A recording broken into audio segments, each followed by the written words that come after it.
For dalawa muna tayo ngayon, guys. Ang dami na nating labahan ulit ngayon.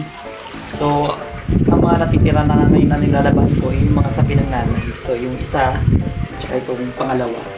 Ito ay ginagamit kapag kapag matutulog si nanay. Sinasapin ko sa kanyang kutsyon.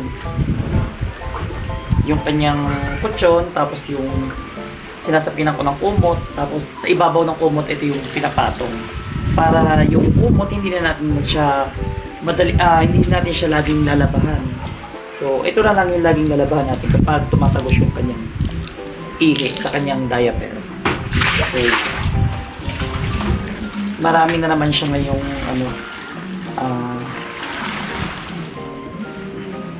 marami na naman ako ngayong nalabahan na niya sa pen at saka mga kumot. Yung iba nasampay ko na dun sa labas at saka yung iba sa taas.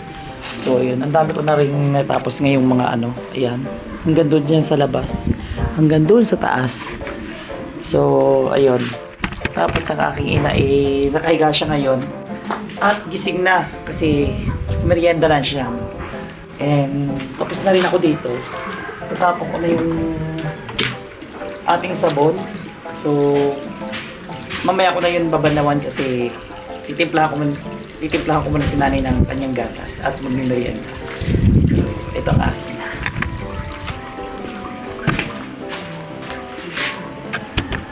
Yan ang aking ina. Nay! Nay!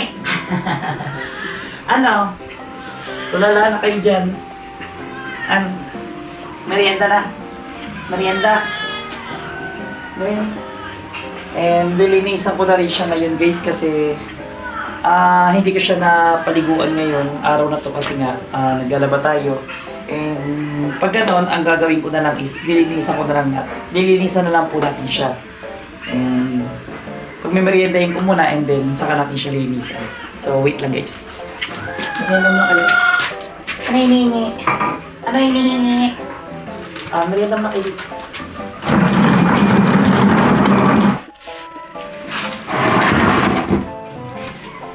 Tara, pupunasan ko rin kayo.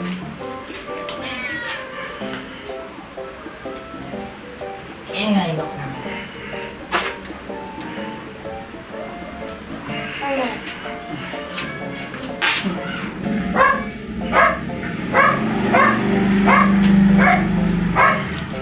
Sandal kayo dito. Sandal. Yan.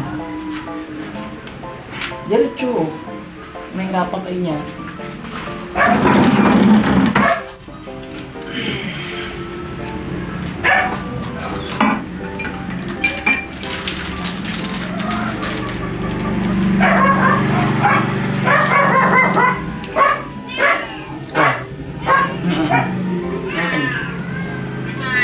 So, merienda mo na siya sinanay ngayon. And habang siya ay nagmimerienda ngayon, siya ngayon yung ating lilinisan. Dahil ang aking ina ay pagigising lang at gulo-gulo ang buhok. Papalitan din natin siya, guys, ng kanyang damit.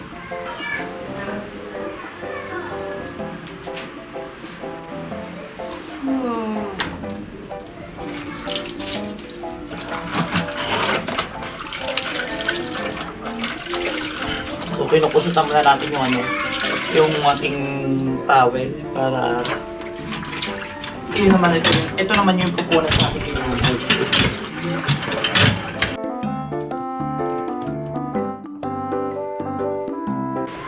Linis mo na kayo. Linis mo na kayo ng katawan.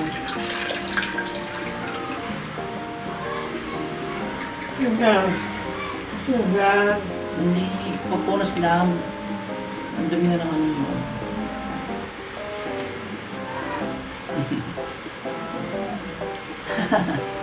Nakipiliti ang nanay.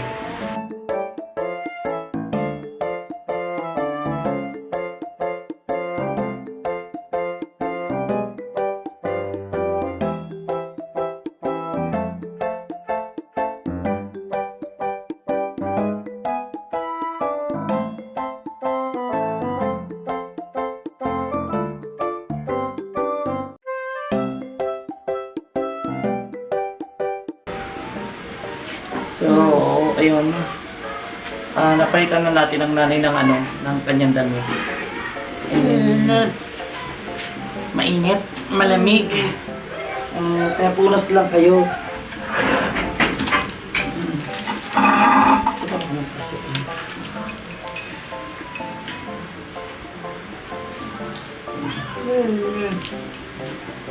Hindi. Malamig na to.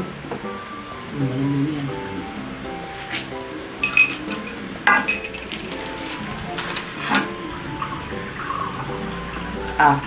Hawakan nyo to, Nay. Nay. Hawakan nyo to. Merienda mo na kayo.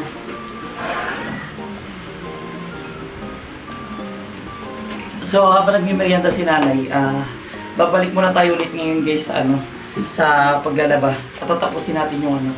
Bali, babanlawan na lang yung mga sapin at saka yung kumot, then sampay na. So, ayun.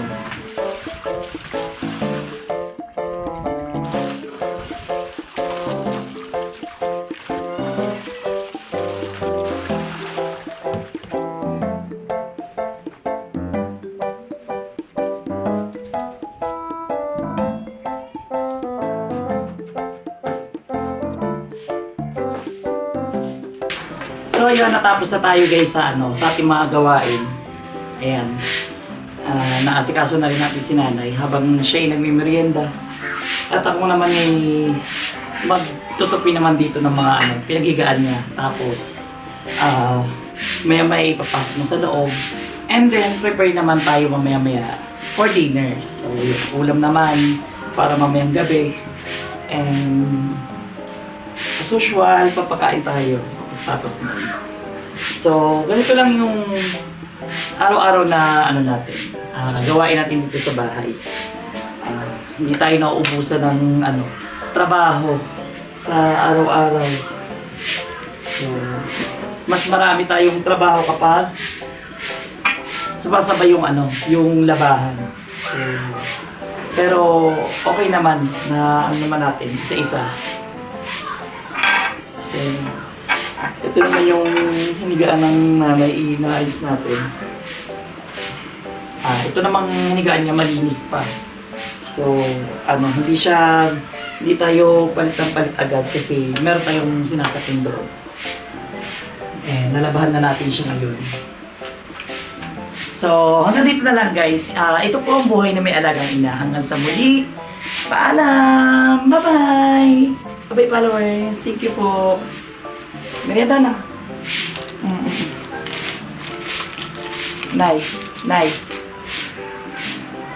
Saw-saw. Oh. Hawakan niya, hawak.